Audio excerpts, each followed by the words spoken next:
तो बच्चों इस वीडियो के अंदर हम करेंगे क्लास 10th के चैप्टर नंबर 5 अर्थमेटिक प्रोग्रेशंस जिसको हम एपी भी कहते हैं उसकी एक्सरसाइज 5.1 का क्वेश्चन नंबर 1। तो क्वेश्चन नंबर 1 में हमें दिया है in which of the following situations does the list of numbers involved make an arithmetic progression and why. हमें नीचे कुछ वर्ड प्रॉब्लम्स दी हैं और हर एक के अंदर हमें लिस्ट बनानी है नंबर्स की और फिर चेक करना है कि क्या वो जो लिस्ट है वो अर्थमेटिक प्रोग्रेशन मींस एपी है या नहीं, और अगर है तो क्यों है, ये चीज हमें बतानी है। तो मैंने आपको इंट्रोडक्शन में ये चीज समझाई है, उसको आप ध्यान से देख कर आए होंगे, ये मैं उम्मीद करता हूं। तो हमें एपी की कैसे पता चलती है, जैसे अगर मान लीजिए आपके पास कोई एक फिक्स नंबर है और वो फिक्स नंबर मैंने मान लिया जैसे 10, और अब एक फिक्स नंबर इसमें हम प्लस करते रहेंगे। पहली टर्म हमें पता चल गई। अब मान लीजिए मैंने इसमें फिक्स नंबर प्लस कर दिया 2, तो सेकंड नंबर क्या हो जाएगा 12। अब फिर इस 12 में 2 प्लस कर दिया तो कितना हो गया 14। फिर 14 में 2 प्लस कर दिया तो कितना हो गया 16। फिर 16 में 2 प्लस कर दिया तो कितना हो गया 18। तो यहाँ पर ये जो फिक्स्ड नंबर होता था, इस फिक्स नंबर को हम क्या कहते थे, ये होता है कॉमन डिफरेंस। अगर पूरे के पूरे लिस्ट ऑफ नंबर्स में कॉमन डिफरेंस सेम रहता है तो हम कह सकते हैं कि वो एपी है। और अगर यहाँ पर किसी में भी ऐसा नंबर लिख दिया जाता, जैसे अगर मैं यहाँ पर लिख देता 21, तो अब 18 से 21 कैसे लेकर आते 3, तो यहाँ पर यहाँ तक तो सेम चल रहा था नंबर, लेकिन यहाँ पर आकर वो प्लस का 3 हो गया तो ये एपी नहीं कहलाती। अगर ये 21 नहीं होगा तो ये यहाँ से यहाँ तक की क्या है, ये एपी है। ठीक है, और अगर पूरी को कंसिडर करेंगे तो एपी नहीं है। तो ऐसे ही हमको इस चीज को चेक करना है। ये जो पहली सिचुएशन दी है कि the taxi fare after each kilometre when the fair is ₹15 for the first kilometre and ₹8 for each additional kilometre. इसमें बताया कि कोई टैक्सी है, उसका जो किराया है पहले किलोमीटर के लिए कितना किराया, फेयर मीन्स किराया, भाड़ा जो भी आप कहते हो, वो कितने रुपए है, वो है 15 रुपए अगर आप 1 किलोमीटर जाते हो कहीं पर तो। और उसके बाद जितने भी किलोमीटर आप एडिशनल जाते रहोगे उसके आपको कितने रुपीज एक्स्ट्रा देने पड़ेंगे, 8 रुपीज। हमको बताना है कि क्या ये जो लिस्ट ऑफ नंबर्स आएगा ये एपी होगा या नहीं होगा। तो देखो अब इसको सॉल्व कैसे करेंगे हम। हमें एक चीज बता दी इसने, पहला नंबर हमें बता दिया कि फर्स्ट किलोमीटर के लिए वो कितने रुपीज लेगा, ₹15। तो यहां पर आप लिखोगे taxi fare for first kilometre. 1 kilometre के कितने रुपए देने पड़ेंगे टैक्सी वाले को, 15 रुपीज। उसके बाद इसने कहा कि taxi fare for second kilometre. अगर हम 2 किलोमीटर जाते हैं तो 2 किलोमीटर के लिए कितने रुपीज देने पड़ेंगे हमें, 15 रुपीज। तो पहले किलोमीटर के हमने दे दिए होंगे, 8 रुपए और देने पड़ेंगे। तो कितना हो जाएगा यहां से, ये हो जाएगा ₹23। ठीक है, ऐसे ही अगर 3-4 किलोमीटर का यहां तक निकाल लेना, taxi fare for 3 kilometre. 3 kilometre के लिए कितने रुपीज देने पड़ेंगे, 2 किलोमीटर के कितने रुपए थे, 2 किलोमीटर के थे 23 रुपए, उसमें 8 रुपीज और ऐड कर दो तो कितने आ जाएंगे, ₹31। ऐसे ही हमें टैक्सी फेयर बताना है अगर मान लीजिए 4 किलोमीटर का, तो 4 किलोमीटर का कितना हो जाएगा, 3 किलोमीटर के कितने रुपए दे दिए थे हमने, 31।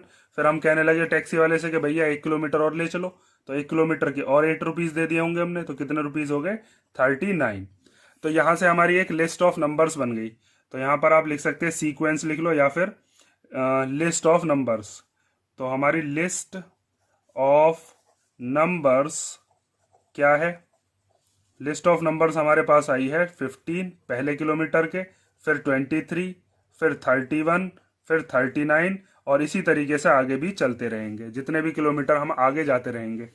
अब आपको पता है फॉर एन एपी, ये चीज मैंने आपको इंट्रोडक्शन में ही बताई थी, for an AP the common difference, जो कॉमन डिफरेंस होता है दो लगातार टर्म्स के बीच का, the common difference between two consecutive terms, to consecutive terms is always same. ठीक है, तो बस यही चीज आपको क्या करनी है, चेक करनी है। यहां पर हम इसको क्या मानते हैं, ये हो गया हमारे लिए A1, ये A2, ये A3, ये A4। तो हमें निकालना है डिफरेंस। पहले हम निकालते हैं डिफरेंस के लिए A2 माइनस A1, दूसरी वाली टर्म में से पहली वाली टर्म को। वैसे तो हम 8 प्लस करे हैं तो एपी तो ही बैठेगी। तो यहां पर आप कह सकते हो A2 कितना है 23 और A1 कितना है 15, तो कितना आ गया डिफरेंस 8। ऐसे ही हम निकालते हैं A3 माइनस A2। तो A3 कितना है, A3 है 31, इसमें से A2 को माइनस कर दो, वो कितना है 23, तो 31 में से 23 जाएंगे तो ये भी कितना आएगा, ये भी 8 आ गया। इसी तरीके से निकालते हैं A4 माइनस A3, तो A4 कितना है 39, 39 में से 31 माइनस करेंगे तो 31 माइनस करने के बाद यहाँ पर भी कितना आ गया 8। तो यहाँ पर हम लिख सकते हैं कि here A2 minus A1 equal to है A3 minus A2 equal to है A4 माइनस A3। और जब ये तीनों डिफरेंस बराबर हैं, इसके आगे भी अगर हम मानते 5 किलोमीटर 6 किलोमीटर के लिए वो भी इक्वल आते, तो यहां पर आप लिख सकते हो कि yes the given situation forms an AP. ये जो सिचुएशन है ये एक एपी बना रही है। समझ में आया ना? इस तरीके से आपको ये क्वेश्चन रिप्रेजेंट करना है। अब हम देखते हैं इसका सेकंड वाला पार्ट। तो सेकंड पार्ट हमें दिया है the amount of air present in a cylinder when A vacuum pump removes 1/4 of the air remaining in the cylinder eight A time. तो ध्यान से समझो इस क्वेश्चन को। इसके अंदर इसने कहा है कि अगर मान लीजिए एक सिलेंडर है आपके पास और उस सिलेंडर की शेप के अंदर क्या भरा हुआ है, एयर भरी हुई है, और उसमें हम लगाते हैं वैक्यूम पंप। वैक्यूम पंप क्या काम करता है, जैसे ही हम उसमें स्ट्रोक लगाते हैं, मीन्स इसको जैसे ही हम वैक्यूम पंप से दबाते हैं तो उसमें से कितनी हवा बाहर आ जाती है, 1/4 जो एयर है वो हर बार बाहर आ जाती है। तो बाकी की जो रिमेनिंग एयर है क्या वो एपी बना रही होगी या नहीं, ये चीज हमें बतानी है। तो ध्यान से समझ लेना कैसे कैसे इसको हम सॉल्व करेंगे। बहुत सिंपल सा क्वेश्चन है वैसे तो, लेकिन रिप्रेजेंट कैसे करेंगे मेन चीज वो है। तो सबसे पहले हम मान लेते हैं कि इसके अंदर जो हवा थी वो x थी, उसका वॉल्यूम कितना था, x मान लो, y मान लो, v मान लो, कुछ ही मान सकते हो। तो let the amount of air present in the cylinder, वो हमने कितनी मान ली, वो हम मान लेते हैं x। डिजिट मानकर भी कर सकते हो, 1000 मान लो या 100 मान लो, आंसर उससे भी वही चीज आएगी। उसके बाद अब हम लगाते हैं इसमें पहला स्ट्रोक। पहला स्ट्रोक का मतलब यह है कि सबसे पहली बार हमने इसमें पंप लगाया और पंप लगाकर इसमें से हवा बाहर आ गई। तो कितनी हवा बाहर आ गई होगी, तो एयर रिमूव्स आउट, वो उसने क्वेश्चन के अंदर बताया है हमसे। कितनी हवा बाहर आ गई, 1/4 ऑफ द एयर। तो 1/4 ऑफ एयर, एयर कितनी थी, एक्स थी। तो ये कितना हो गया, ये आ गया हमारे पास x/4। ऑफ का मतलब क्या, x की 1 में मल्टीप्लाई, तो x/4 हो गया। तो अब रिमेनिंग एयर कितनी है, कितनी हवा उसके अंदर बची होगी सिलेंडर के अंदर, ये भी तो पता होना चाहिए। तो पहले कितनी हवा थी, x। पहला स्ट्रोक जब आपने लगाया तो स्ट्रोक लगाने के बाद वो कितनी हवा बाहर निकाल दी उसने, कितनी बाहर निकल चुकी है, x/4। जब इसको हम सॉल्व करेंगे तो 4 की इधर x में मल्टीप्लाई हो जाती है, 4 की x में होकर कितना हो जाएगा, 4x। 4x में से x को माइनस करेंगे तो कितना हो जाएगा, 3x अपॉन में 4। आप चाहो तो इसके नीचे 1 मानकर एलसीएम लेकर भी कर सकते हो। उसके बाद आता है सेकंड स्ट्रोक लगाते हैं हम। दोबारा से हमने इसके अंदर पंप लगा हुआ था, उसको दबा दिया तो कुछ हवा फिर दोबारा से बाहर आ गई। तो आफ्टर सेकंड स्ट्रोक के बाद air, amount of air removes out, ऐसे भी लिख सकते हैं, मैं डायरेक्ट लिख रहा हूं, एयर रिमूव्स आउट, कितनी हवा बाहर निकल गई होगी। अब इतनी हवा बची हुई है उसके अंदर, रिमेनिंग एयर ये है। तो फिर दोबारा से 1/4 ऑफ द एयर, लेकिन इस बार एयर कौन सी, एक्स मत ले लेना, अब तो इतनी बची हुई है बस ये वाली। तो यहां पर हम लिखेंगे 3x/4। अब इसकी 3x की 1 में करेंगे तो 3x हो जाएगा, 4 की 4 में करेंगे तो कितना हो जाएगा, 16। तो अब रिमेनिंग एयर कितनी है, अब कितनी बची वो निकाल लेते हैं हम। तो पहले सिलेंडर के अंदर फर्स्ट स्ट्रोक के बाद इतनी बची थी 3x/4, और सेकंड स्ट्रोक के बाद इतनी जो है हवा है वो बाहर निकल चुकी है। तो बाहर निकाल दो इसको, बाहर निकालने का मतलब माइनस कर दो। अब इन दोनों का एलसीएम ले लेते हैं, तो 4 और 16 का एलसीएम कितना आ जाएगा, 16। 4 के टेबल में 16 कितनी बार आता है, 4 बार, तो 4 3 जा कितना हो जाएगा, 12। फिर 16 के टेबल में 16 आता है 1 बार, तो 1 की मल्टीप्लाई जब 3x में करेंगे तो कितना आ जाएगा, 3x। ये आ गया 9x/16। ठीक है, एलसीएम लेना आपको आता ही होगा। एक और निकाल लेते हैं after third stroke. Third stroke के बाद क्या होगा, थर्ड स्ट्रोक, तो कितनी हवा बाहर आ जाएगी, एयर रिमूव्स आउट। तो उसने बताया 1/4 बाहर आ जाती है। इस बार कौन से में से बाहर आएगी, इस बार ये बची हुई है तो इसमें से बाहर आएगी, 9x/16 यहां पर हमने लिख दिया। तो अब 1 की मल्टीप्लाई जब 9x में करेंगे तो 9x आ जाएगा, 4 की मल्टीप्लाई 16 में करेंगे तो 64 आ जाएगा। अब रिमेनिंग एयर कितनी है, तो अब यहां पर लिख दो रिमेनिंग एयर कितनी आएगी, इतनी बची हुई थी सेकंड स्ट्रोक के बाद, हमने थर्ड पंप लगा दिया, इतनी हवा और बाहर कर दी, तो फिर बाहर कर दो, इसको माइनस कर दो। 16 का और 64 का एलसीएम लेंगे तो 64, फिर 16 के टेल में 64 आता है 4 बार, और 4 9 जा कितना होता है 36। 64 के में 64 1 बार, 1 की 9x में करेंगे तो 9x, ये आ गया 27x अपॉन 64। ठीक है, तो रिमेनिंग एयर हमारे पास ये है। तो हमारे पास जो लिस्ट ऑफ नंबर्स हैं, लिस्ट ऑफ नंबर्स वो क्या है, या सीक्वेंस भी लिख सकते हो। अभी एपी तो बता नहीं सकते ना हम, तो डायरेक्ट एपी मत लिख देने लग जाना। पहले हवा थी सिलेंडर के अंदर एक्स, जो हमने मानी थी, हमने फर्स्ट पंप लगाया और कितनी हवा बची उसके अंदर 3x अपॉन 4। फिर हमने सेकंड पंप लगाया या सेकंड स्ट्रोक लगाया तो फिर कितनी हवा बची उसके अंदर 9x अपॉन 16। फिर हमने थर्ड स्ट्रोक लगाया तो कितनी हवा बची उसके अंदर 27x अपॉन 64।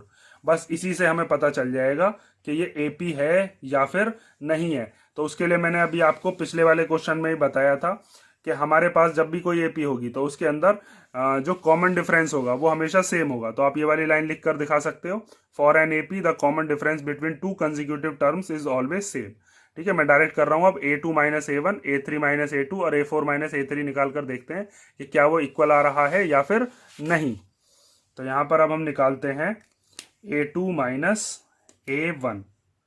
तो A2 क्या होता है, A2 होती है जो हमारे सेकंड नंबर की टर्म है, A2 माइनस A1। A2 कितना है 3x अपॉन 4, और A1 कितना है वो है x। तो अब इसको सॉल्व करने के लिए आपको क्या करना पड़ेगा, इस 4 की मल्टीप्लाई इधर कर दो, तो ये हो जाएगा 3x माइनस 4 की जब x में करेंगे तो 4x और अपॉन में 4।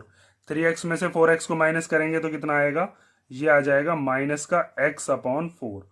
अगर सेकंड वाला भी आ जाता है माइनस का x अपॉन 4 तो फिर हम थर्ड वाले को भी चेक करेंगे, और जब दोनों ही ये नॉट इक्वल आ जाएंगे तो फिर तीसरे को चेक करने की जरूरत ही नहीं है।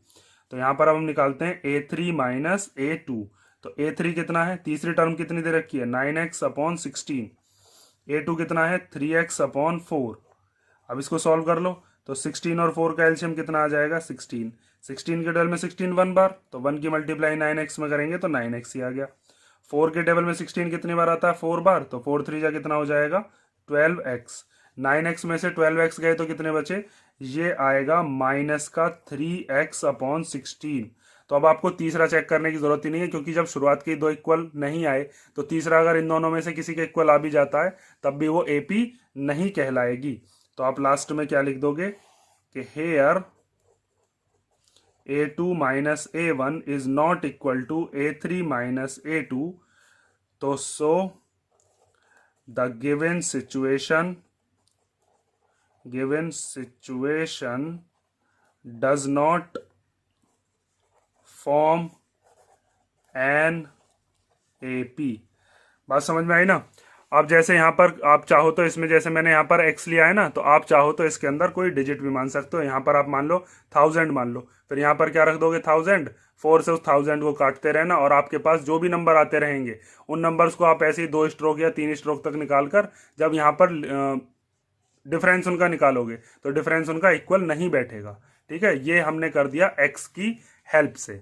x मान लो, y मान लो, या कोई नंबर मान लो, कोई फर्क नहीं पड़ेगा, ये इक्वल आएगा ही नहीं। अब हम देखते हैं इसका थर्ड वाला पार्ट। तो थर्ड पार्ट हमें दिया है the cost of digging a well for every metre of digging when it cost ₹150 for the first metre and rises by ₹50 for each subsequent metre. तो इसमें ये कहा गया कि कोई कुआं है और उस कुएं को खोदने के लिए जो कॉस्ट लगती है वो 150 रुपये है पहले मीटर के लिए। अगर आप 1 मीटर कुआं खुदवाते हो तो कितने रुपए देने पड़ेंगे 150। और लेकिन जैसे ही आप कहने लगो कि नहीं जी हम तो 1 की बजाय 2 खुदवाएंगे, तो पहले के तो आपने कितने रुपए दे दिए 150। तो अब आपने अगर 2 मीटर खुदवाई होगी तो उसके लिए क्या करना पड़ेगा 150 में 50 को और प्लस करना पड़ेगा। तो अब 2 मीटर के कितने रुपए दे देंगे 200 रुपये। 3 मीटर के लिए फिर 50 रुपये और एक्स्ट्रा देने पड़ेंगे, अब 250 रुपये हो जाएंगे। 4 मीटर के लिए कितना हो जाएगा, फिर 50 रुपये देने पड़ेंगे, 300 रुपये हो जाएंगे। तो हमें ये बताना है कि वो एपी है या नहीं है। तो इसमें तो क्लियर पता चल रहा है कि वो एपी बनेगी, क्योंकि 50-50 का डिफरेंस चल रहा है। लिखोगे कैसे वो चीज ध्यान से समझ लो। तो सबसे पहले हम लिखते हैं कि cost of digging for first metre, पहले मीटर के लिए कितने रुपीस पे करने पड़ेंगे 150, और फिर cost of digging for 2 metres, 2 metre के लिए कितने रुपए देने पड़ेंगे 150 तो पहले मीटर के लिए दे दिए होंगे, 50 रुपये और एक्स्ट्रा मांगेगा वो आपसे कि जी आपने तो 1 मीटर के लिए बुलाया था, 150 तो आपने दे दिए, लेकिन अगर आप 2 मीटर खुदवाओगे तो अब आपको 50 रुपीज़ और देने पड़ेंगे। तो कितने रुपीज़ पे कर दो मुझे 200 रुपये। उसके बाद 4 तक निकाल लेते हैं, ठीक है, वो इतना बहुत रहता है हमारे पास। तो cost of digging for 3 metre, 3 metre के कितने रुपए देने पड़ेंगे 2 मीटर के अगर आप 200 रुपये दे रहे हो तो अब 50 रुपये और दो, अब कितने रुपए देने पड़ेंगे 250। और फिर आता है कॉस्ट ऑफ डिगिंग फॉर कितना 4 मीटर, तो उसका कितना हो जाएगा 3 मीटर के 250 रुपीज़ थे तो 50 रुपीज़ और हो गए, तो अब कितने रुपीज़ हो गए 300। तो यहाँ से आप क्या कह सकते हो कि हमारे पास जो लिस्ट ऑफ नंबर्स है वो लिस्ट ऑफ नंबर्स क्या आया है, वो आया है 150, फिर 200 रुपीज़ 50 रुपये बढ़ गए, फिर 250 हो गए, फिर 300 हो गए, अब आगे 350 हो जाते, फिर 400 हो जाते, ये इसी तरीके से आगे चलता रहता। तो यहाँ पर आप फिर वही लाइन लिख सकते हो, अगर आप अपनी स्कूल की कॉपी में कर रहे हो ना तो ये लाइन लिख दिया करो, for an AP the common difference between 2 consecutive terms is always same, क्योंकि कॉमन डिफरेंस सेम होगा तभी हम एपी कह सकते हैं। तो यहाँ पर हम निकालते हैं, अब मैं निकालता हूँ A2 माइनस A1। तो A2 कितना है यहाँ पर, दूसरी टर्म है 200, और इसमें से फर्स्ट टर्म कितनी है उसको माइनस कर दो, 150 को कितना आ गया 50। ऐसे ही निकाल लेंगे A3 माइनस A2, तो A3 कितना है 250, इसमें से माइनस कर देंगे 200, तो ये कितना आ जाएगा 50। और फिर A4 माइनस A3, A4 कितना है 300, और इसमें से माइनस 250 करेंगे तो कितना आ जाएगा 50। देखो वैसे तो डायरेक्ट पता चल रही थी, लेकिन हमें एग्जाम के अंदर या क्वेश्चन के अंदर जब भी आपको कॉपी के अंदर करना होगा तो लिख कर तो दिखाना ही पड़ेगा ना, ये थोड़ी ना डायरेक्ट बता देंगे कि हाँ जी 50-50 का फर्क है तो ये एपी है, डायरेक्ट कभी लिखे हो वहाँ पर, ऐसा मत करना। तो यहाँ पर लिखेंगे हम hair A2 minus A1 equal है किसके A3 माइनस A2 के, और फिर A4 माइनस A3 के, और सारे के सारे किसके इक्वल आ रहे हैं 50 के इक्वल। तो हम लिख सकते हैं कि yes the given situation forms an AP, forms an AP. समझ गए ना, ये हो गया आपका थर्ड पार्ट। एक वर्ड प्रॉब्लम और है, उसको और देखते हैं हम, इसका फोर्थ वाला पार्ट। तो फोर्थ पार्ट हमें दिया है the amount of money in the account every year when ₹10,000 is deposited at compound interest at 8% per annum. तो इसमें कह रहा है कि जो हम पैसे जमा करते हैं अपने खाते में अकाउंट में हर साल, तो उससे जो हमें अमाउंट मिलता रहेगा क्या वो एपी बना देगा। हमने कितने रुपीस जमा करे हैं 10,000, और हमें कंपाउंड इंटरेस्ट मिलेगा। कंपाउंड इंटरेस्ट को क्या कहते हैं चक्रवृद्धि ब्याज, और कितने रेट पर करें हमने 8% पर। तो यहाँ पर 8th क्लास में आपने एक फॉर्मूला पढ़ा होगा CI का, उसको हम यूज़ करेंगे। और सिंपल इंटरेस्ट का भी फॉर्मूला होता है, तो सिंपल इंटरेस्ट तो हमेशा एपी बनाता है, कंपाउंड इंटरेस्ट एपी नहीं बनाता, अगर मैं आपको डायरेक्ट बताऊं। क्योंकि कंपाउंड इंटरेस्ट के अंदर क्या होता है, नाम में ही आ रहा चक्रवृद्धि ब्याज, इसका मतलब होता है कि वो ब्याज पर भी ब्याज लगाते हैं। तो ये कभी भी एपी नहीं बनाता है, ये फिर कुछ और बनाता होगा, वो चीज़ हम 11th में देखेंगे, जीपी बनाता है या एचपी बनाता है, लेकिन एपी नहीं बनाता। तो इसको आप लिखोगे कैसे, वो चीज़ ध्यान रखना। और इसके अंदर जो हम फॉर्मूला यूज़ करने वाले हैं, अगर मैं आपको फॉर्मूला याद दिलाऊं तो एक फॉर्मूला आपने पढ़ा होगा A=P 1 + R/100 की पावर n, जहाँ पर P क्या है, P वो रुपए हैं जो हमने उधार दिए हैं या फिर लिए हैं या बैंक में जमा करे हैं 10,000, जिन पर भी हमको इंटरेस्ट मिलने वाला है। R क्या होता है रेट, और n की जगह पर हम क्या रखते हैं टाइम रखते हैं, ठीक है। तो इसको आप कैसे सॉल्व करोगे, इस वाले फॉर्मूले से 2 या 3 साल का अलग अलग अमाउंट निकालो और उसको चेक करो कि वो एपी बना रहा है या फिर नहीं। तो सबसे पहले इसके अंदर हम लिखते हैं कि अमाउंट ऑफ मनी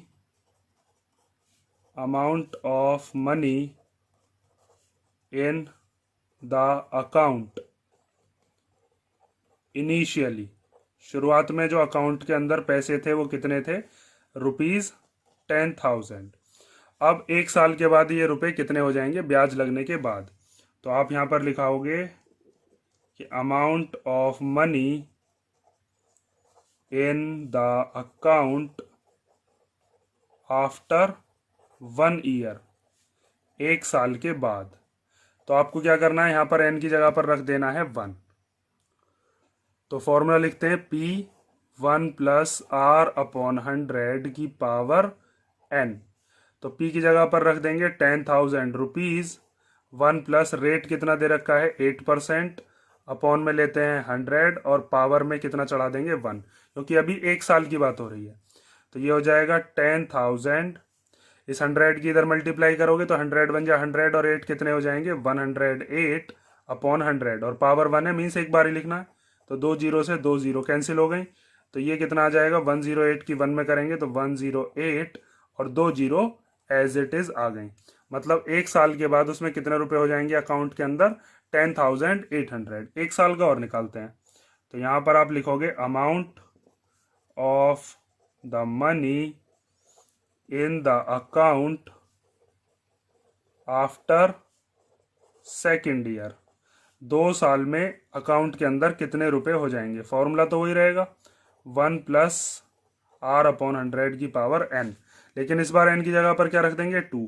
तो P की जगह पर क्या रख देते हैं 10,000, 1 प्लस R की जगह पर 8 और अपॉन में 100 और पावर में कितना आ गया 2।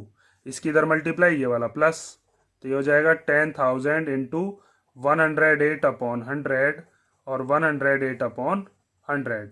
2 जीरो से 2 जीरो कट गई, इन 2 जीरो से ये 2 जीरो कट गई, तो ये क्या बचा 108 मल्टीप्लाई 108। इनकी मल्टीप्लाई कर लेते हैं, तो 108 की मल्टीप्लाई 108 में कर लो, 8 8 जा हो गया 64, 8 1 जा 8, यहाँ 3 जीरो आ गई और फिर यहाँ आ गया 801, ये आ गया 4 6, 8 और 8 16, कैरी 1, 11664, 11664। इसी से हमें पता चल जाएगा, क्योंकि दो डिफरेंस तो हम यहीं से निकाल लेंगे ना। तो वैसे तो मुझे देखो डायरेक्ट पता चल रहा है, यहाँ पर 10,000 थे, अगले साल 10,800 हो गए, मीन्स कितना ब्याज मिला मुझे 800 रुपये। उससे अगले महीने भी अगर मुझे 800 रुपये ही मिलते तो मुझे कितने हो जाते 1,600 रुपये हो जाते। 10,000 और प्लस 1,600 मतलब कि 11,600 रुपये होने चाहिए थे, लेकिन ये 11,664 रुपये हैं। इसका मतलब ये AP बनाएगा ही नहीं। तो यहाँ पर आप लास्ट में क्या लिखोगे वो चीज़ ध्यान से देख लो। अब हम यहाँ पर लिखते हैं लिस्ट ऑफ नंबर्स। हमारे पास लिस्ट ऑफ नंबर्स क्या बना, तो उसके अंदर आप लिख सकते हो, जैसे मैंने 2 साल का निकाला है ना, आप चाहो तो 3 साल का निकाल लेना, वैसे इतना काफ़ी है, इतने से ही पता चल जाएगा। पहले हमारे अकाउंट के अंदर 10,000 रुपीज़ थे, फिर जब हमने फर्स्ट ईयर के बाद देखा तो ब्याज लगने के बाद कितने रुपीज़ हो गए वो 10,800, और फिर सेकेंड ईयर के बाद वो कितने हो गए 11,664। आगे फिर ऐसे ही हम अगली साल का भी निकाल सकते हैं। तो अगर इनका डिफरेंस सेम है तो AP है, वरना नहीं है। तो D निकाल लेते हैं। D क्या होता है A2 माइनस A1, और फिर यहाँ पर निकाल लेते हैं A3 माइनस A2 और चेक करते हैं कि क्या ये इक्वल आता है या नहीं। A2 की जगह कर क्या रख दोगे 10,800, इसमें से 10,000 को कर दो माइनस, 10,800 में से 10,000 जाएंगे तो कितना बचेगा 800 रुपये। मीन्स यहाँ पर डिफरेंस 800 रुपये का है, 800 रुपये का ब्याज मिल गया। यहाँ पर 11,664 में से 10,800 को करते हैं माइनस, तो माइनस करके कितना आएगा 864 आएगा। जहाँ तक है चेक कर लेते हैं एक बार। तो 10,800, 4 में से 0 गया 4, 6 में से 0 गया 6, 16 में से 8 गया तो 8, इधर कुछ बचा ही नहीं अब। तो यहाँ पर कितना आ गया 864। तो यहाँ पर दो ही हमारे पास जो दे रखे हैं ये इक्वल नहीं आए, तो इसका मतलब हम लिख सकते हैं कि here A2 minus A1 is not equal to A3 minus A2। तो so the given situation does not forms an AP। Given situation does not forms an AP। ठीक है, और क्यों, ये चीज़ मैंने आपको शुरुआत में ही बताई थी कि जो हमारा कंपाउंड इंटरेस्ट होता है ना, उसमें ब्याज पर भी ब्याज लगती है। जैसे अगर सिंपल इंटरेस्ट होता तो सिंपल इंटरेस्ट में हर साल हमें कितने कितने रुपीस देने पड़ते, 800 रुपये ही एक्स्ट्रा देने पड़ते। लेकिन दूसरे साल पर इसने क्या काम किया होगा 10,800 पर ब्याज लगाया होगा। बल्कि थे कितने रुपए हमारे अकाउंट में 10,000 रुपीज़ थे, एक साल के बाद 10,800 हो गए, अगली साल कितने होने चाहिए थे? 11,600। लेकिन ये 64 रुपीज़ एक्स्ट्रा क्यों आए हैं? इन दोनों में 64 का फर्क है ना, वो इसलिए कि सेकेंड ईयर पे उसने जो हमारा प्रिंसिपल माना होगा ना, वो कितना माना होगा? 10,800। इस चीज़ को देखो, मैं और थोड़ा सा डिटेल में बताता हूँ, 1 मिनट और लगेगा। इस चीज़ को ध्यान से समझ के जाओ क्योंकि कंफ्यूजन नहीं होनी चाहिए। देखो, जैसे अगर मान लो अगर उसने सिंपल इंटरेस्ट की बात करूं मैं, तो सिंपल इंटरेस्ट का फॉर्मूला होता है PRT/100। 10,000 रुपये थे, रेट था 8%, टाइम था 1 साल मान लो, तो 2 जीरो से 2 जीरो कट गए, ये कितना आ जाता? 8 की जब 100 में करेंगे 800 रुपये। ये कितने साल का? 1 ईयर का। ठीक है, 1 ईयर के लिए। और वहीं पर अगर मैं SI की बात करता फॉर 2 ईयर्स, तो दूसरे साल का कितना लगता? 10,000 मल्टीप्लाई 8 है यहाँ पर, और इस बार टाइम कितना ले लेते? 2, और अपॉन में कितना? 100। 2 जीरो से 2 जीरो कट जाती, 8 टू जा कितना हो जाता? 16, और 2 जीरो ये वाली 1,600 रुपये हो जाते। 1 साल के 800 रुपये, 2 साल के 1,600 रुपये। सिंपल चल रहा था यहाँ।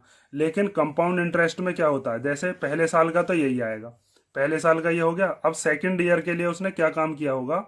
अकाउंट के अंदर, हमारे बैंक के अंदर यही चीज़ें होती हैं। या कंपाउंड इंटरेस्ट पर अगर आप किसी से पैसा लेते हो, तो अब सिंपल इंटरेस्ट कैसे निकाला जाएगा? इस बार जो PRT में P रखा जाएगा ना, वो क्या रखा जाएगा? 10,000 रुपये तो वो थे जो अकाउंट के अंदर थे, 800 रुपये ब्याज लग गई, तो 10,800 पर ब्याज लगेगा। अब रेट कितना है? 8। और अब अगले साल का मीन्स सेकेंड ईयर का, सेकेंड ईयर का कितना लगेगा? 2 जीरो से 2 जीरो कट गई, यहाँ पर 8 8 जा हो गया 64, और 8 1 जा कितना हो गया? 8।